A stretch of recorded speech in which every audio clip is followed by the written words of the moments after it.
बहुत बहुत स्वागत है।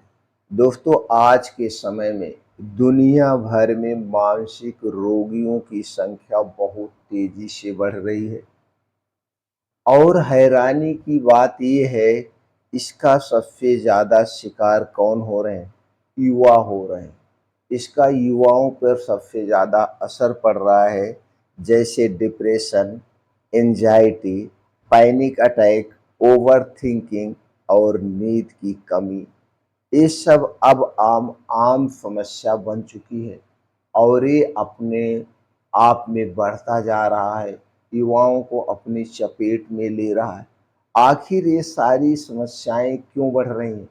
युवा इसकी चपेट में क्यों आ रहा है? इसके पीछे का कारण क्या है? आज हम दोस्तों उस पे प्रकाश डालेंगे। आज हम जानेंगे कि ऐसा क्यों हो रहा है और साइंस क्या कहती है और इससे बचने का रास्ता क्या है? इन समस्याओं से बचा कैसे जाए?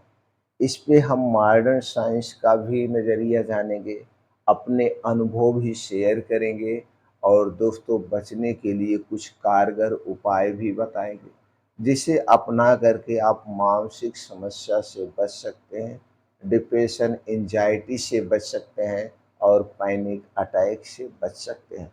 तो चलिए इसे दोस्तों 2-3 पार्ट में समझते हैं और तीनों पार्ट को आप ध्यान से सुनिएगा और अंत में बचने का जो उपाय बताएंगे उसे ज़रूर सुनिएगा। तो सबसे पहले हम बात करते हैं पार्ट 1 में मॉडर्न साइंस का नज़रिया क्या कहता है।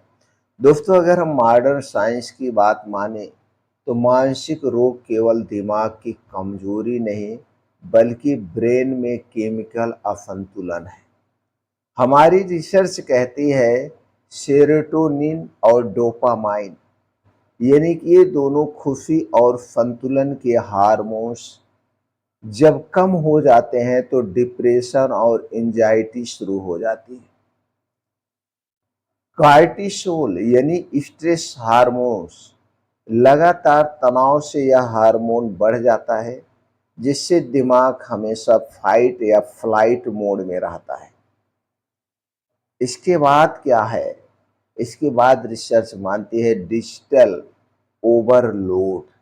आज के समय में मोबाइल, सोशल मीडिया और गेम्स दिमाग को लगातार उत्तेजित कर रहे हैं।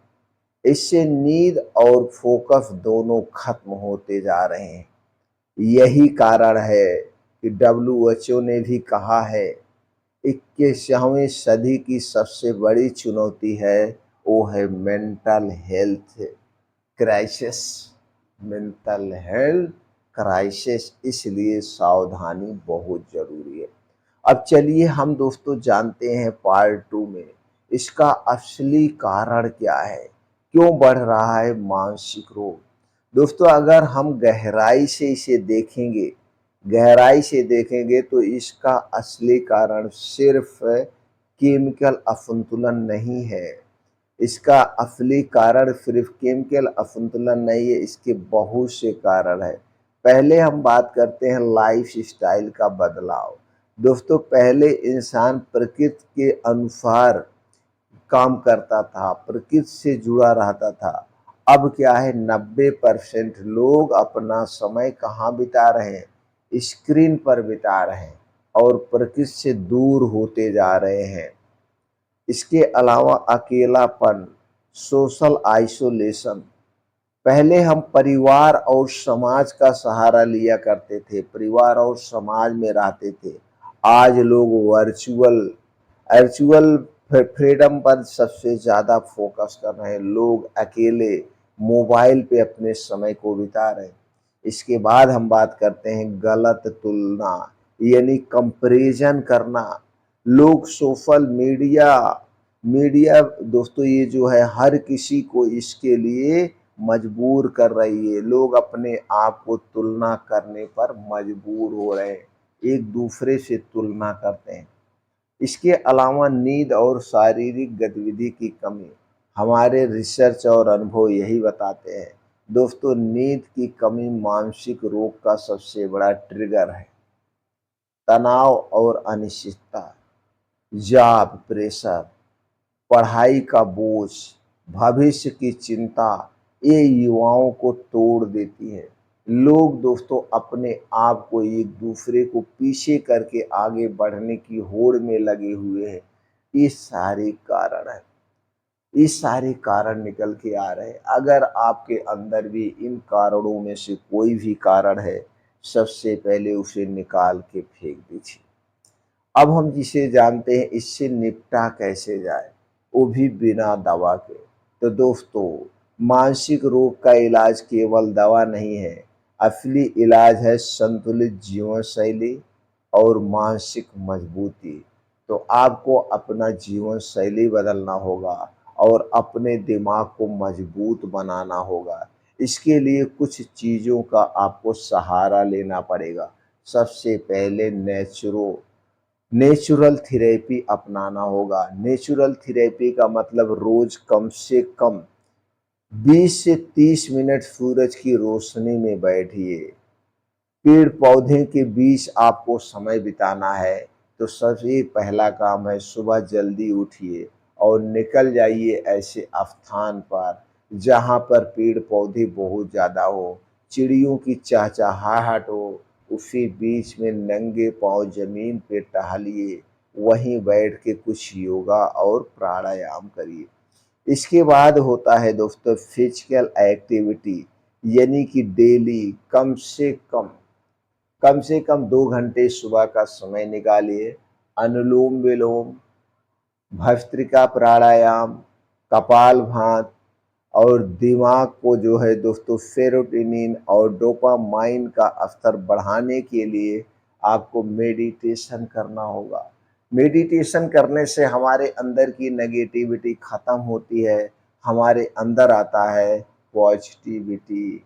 तो दोस्तों मेडिटेशन हमें रोज करना चाहिए और दिन भर में 24 घंटे में एक बार खुल के हंसना चाहिए। जब आप खुल के हंसते हैं तो हंसने से दोस्तों हमारे शरीर के सारे हार्मोन्स एक्टिव होते हैं और हमारा गम खत्म हो जाता है। हमें कम से कम दिन में 3 से 4 घंटे का डिजिटल डिटॉक्स करना होगा। डिजिटल डिटॉक्स यानी कि जो आपका ये मोबाइल है, लैपटॉप है, अगर आप इसे दिन भर काम कर रहे हैं, चाहे ऑफिशियल काम कर रहे हैं या आप इस डिवाइस पर पढ़ने का काम कर रहे हैं, कोई भी काम कर रहे हैं, तो 3 घंटे कम से कम इससे आपको फ्री रहना पड़ेगा, फ्री करना पड़ेगा। दिन में कम से कम मोबाइल फ्री रखिए और सोने से 3-4 घंटे पहले अपने मोबाइल फ़ोन को ऑफ कर दीजिए, स्क्रीन से दूर हो जाइए, आँख मुँह धुल करके सर पे तेल लगा लीजिए और कुछ आँखों की एक्सरसाइज करिए, आँखों को रिलैक्स दीजिए। इससे आपको नींद अच्छी सी आएगी। इसके बाद आपको चाहिए 7 से 8 घंटे की गहरी नींद। 7 से 8 घंटे की गहरी नींद के लिए आपको जल्दी खाना खाना होगा, यानी रात का खाना सूर्य डूबने के पहले खाइए। 6 बजे के पहले खा लीजिए तो 10 बजे तक आप सोने चले जाएंगे, यानी 4 घंटे में जो आपने खाया है आराम से डाइजेस्ट हो जाएगा। अब आपको गहरी नींद आएगी। 10 बजे जब आप सोने जाएंगे तो 5 बजे उठ जाएंगे, तो 7 घंटे की गहरी नींद पूरी हो गई। ये बहुत ज़रूरी है आज के समय में। इसके अलावा कुछ ड्राई फ्रूट्स होते हैं, हरी सब्जियां होती हैं और दोस्तों फल होते हैं, इन्हें ज़रूर खाना चाहिए। जैसे अखरोट, बादाम, केला, हरी सब्जियां, ओमेगा 3 वाले फूड्स कुछ लेने चाहिए। तो दोस्तों जैसे अलसी का बीज, चिया सीड्स, सफ़ेद तिल, ये ब्रेन हेल्थ के लिए बहुत ज़रूरी है।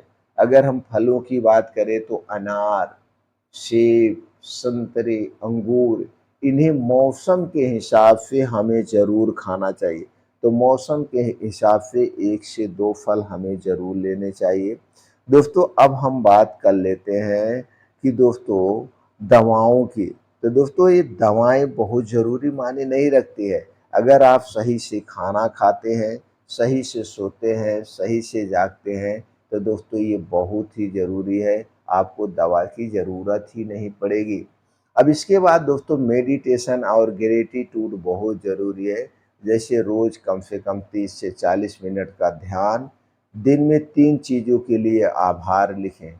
जैसे दिमाग को हमेशा सकारात्मकता बढ़ाएँ। तो दोस्तों मानसिक रोग कोई कमज़ोरी नहीं है, यह जीवन शैली और परिस्थितियों का असर है। अगर आप चाहें तो दोस्तों सही सोच, सही आदत और सही संगीत से इससे बाहर निकल सकते हैं। याद रखिए, सच्ची ताकत दवा से नहीं, मन को संतुलित करने की कला से आती है। तो अपने दिमाग को संतुलित करिए, स्वस्थ रहिए, निरोग रहिए। अपने आप को दोस्तों हमेशा पॉजिटिव रखिए, पॉजिटिव मोड पे रखिए। सोचने से कुछ नहीं होता है।